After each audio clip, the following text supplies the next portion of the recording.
Behind the Shades.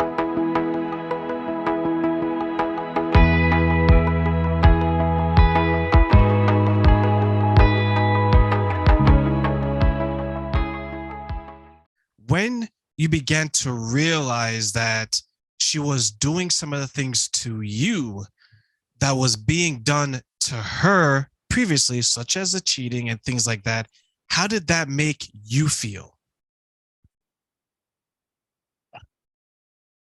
So she went to this trip to Florida, and I couldn't go because she said I couldn't go. And while she was down there, she was visiting a friend, and a male friend, and I started getting inappropriate pictures, like they were in bed and they were not naked or anything. They seemed to be too comfortable to me. They were taking selfies, and I called her out on it. I said to her, these pictures are inappropriate. I thought this was a friend of the family, like it was her mother's friend or something. And you know what she said to me? If you don't like it, there's plenty of men waiting to take your place.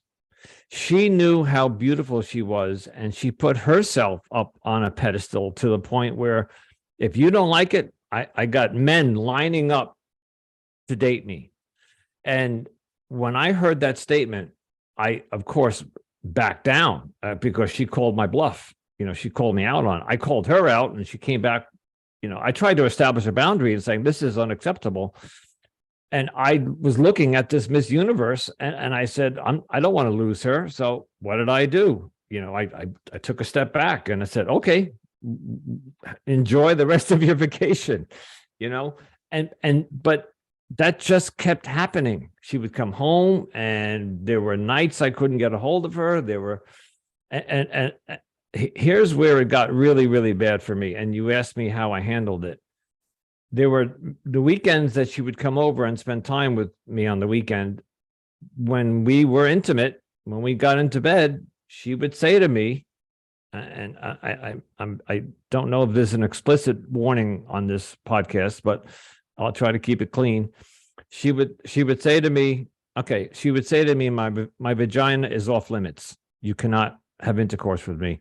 And listen, in a relationship with somebody, if you're having issues with your sexual reproduction organs, I don't know, you can have a UTI infection or any number of things that happen to both men and women.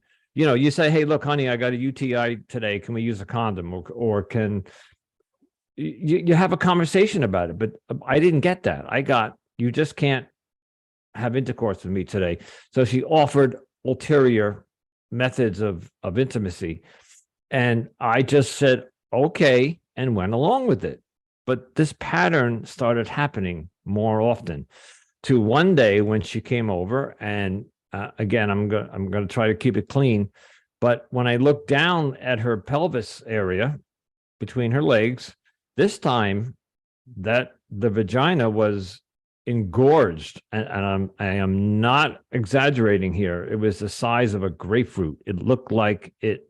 So the bottom line is obviously she was out having sex with other men all night long or the night before, and it was so engorged and inflamed that. But again, I questioned her on it, and she just had this grasp on me that I just accepted anything that she said.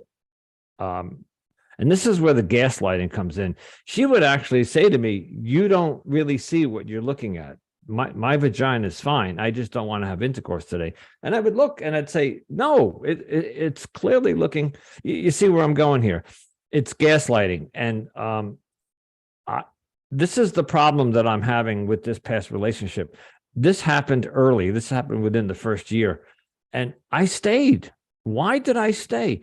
I knew this woman was having sex with other men and then coming over and having sex with me, or 50% of the time, because 50% of the time I couldn't. And I accepted that behavior. And because of that one statement that I made, 6 months prior, that that her pictures were inappropriate, that if I didn't like it, that there were plenty of men waiting to take my place. Well, apparently those men took my place. She already had indulged them. And she even admitted to me one day that she had some men that she was still talking to on the app. This is what's driving me. This is why I started the podcast. I stayed in this abusive, gaslighting, deceptive, manipulative relationship way past its expiration point. I should have, the first time I saw signs of cheating, if we had more time, I could even tell you that I did some research, and there is indication that it might have been more than cheating, that she might have been in the adult entertainment industry, that she was a high-class escort, that she was doing it for money. So, and in my podcast, I don't come out and say that, because I don't want to accuse her of anything, but I do have proof. But I'm not looking to get anybody in trouble or out anybody. This is my problem. This is something that, because I stayed and I did not walk away. There was a time I took her to Florida. Finally, after a year and a half of hiding and not posting pictures on Facebook, I got her to take a trip to Florida. The third day we were there, she left me. I went to a meeting that morning. I went to a 12-step meeting, and I came back and she was gone. We had a 7-day vacation planned, and on the third morning, she packed her bags and left. And when I finally got a hold of her later that day, she told me that she made up some story about why she was angry at me. You don't, if you go to a vacation with your boyfriend, you don't leave them 1,200 miles away from where you live. You don't get on a train and come back home. You sit down and you just say, hey, I don't like the way you drove on the I-95 yesterday. We had gone to the Florida Keys and we were driving back, and you could do, I think down there, the speed limit's 85. I was doing 85, 90. And she said that was the reason she left, because she felt unsafe in the car with me. She's been driving with me for, at this point, 18 months. All of a sudden, she's got a problem with my driving. So she leaves me in Florida.